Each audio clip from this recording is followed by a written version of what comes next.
Here in the independent practice, we are giving directions to the students in regards to the check practice that they will be doing.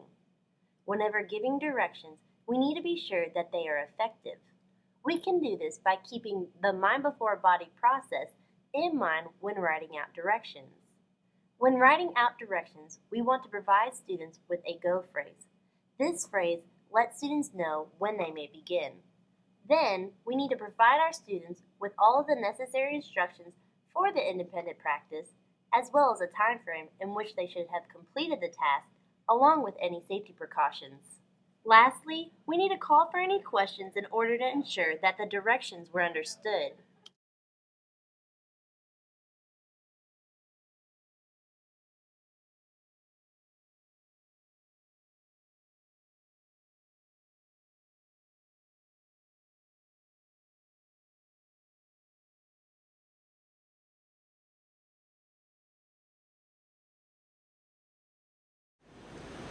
In a moment, everyone will receive a blank check. You will also receive a scenario that has information that needs to be written on the check. Remember the proper steps we just learned in order to fill out your check correctly. Who will repeat the directions for the class? In the closure, we are telling students where we have been, where we are going and why, what we are doing next, and how everyone needs to conduct themselves. This is exactly the same as a global contextual set. However, this informs students what will be going on during their next class meeting. The closure also allows the teacher to forewarn students as to what may be needed next time for class. This can range anywhere from supplies to a change of clothes.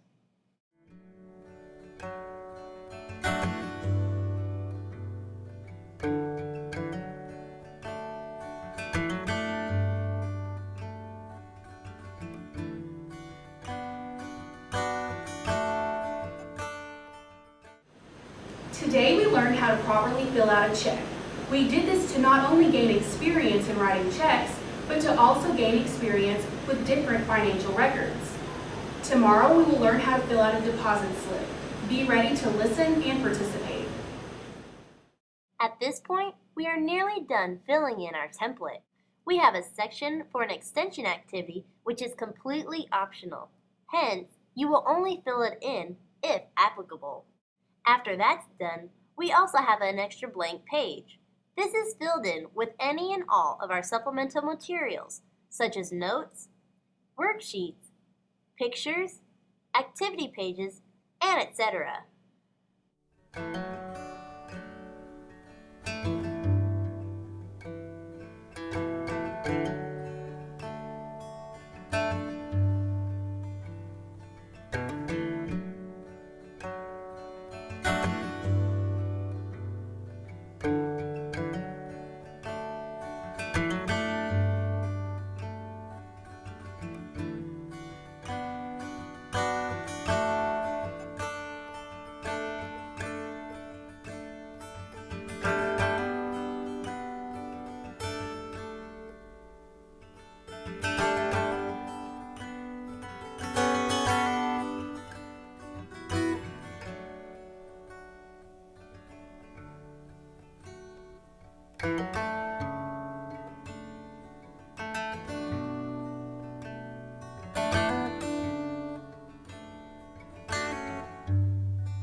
our supplemental materials page is completed, we can lastly fill in our notes section.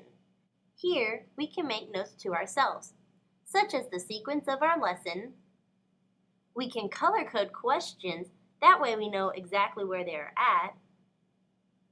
Or we can also add optional teaching methods. This comes in handy when a substitute is present and they do not know how to work all of the different technologies. It is needless to say, but there are numerous different notes that could be added in this section.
In just a moment, we are going to show our optional teaching method without technology. Let's practice the steps in filling out a check. Step 1 is to include the date. Today's date is March 9th of 2011.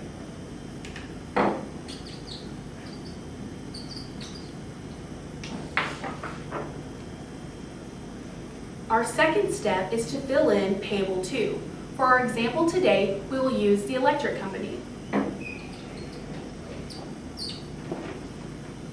Our third step is to fill in the numeric value. For today's example, we will use $50.25.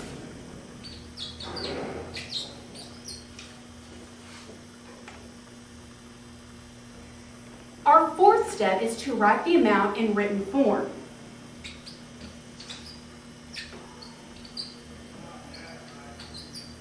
When writing the change, it must be in fraction form.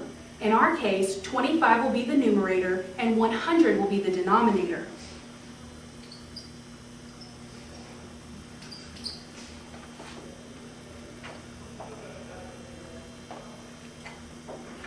Our fifth step is to fill in the memo. This provides extra details about the check.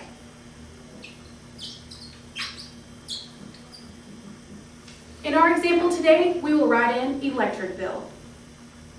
Our sixth and final step is to include a signature. The signature must be the same every time and match what the bank has on file. This ensures that the check clears every time and no problems occur.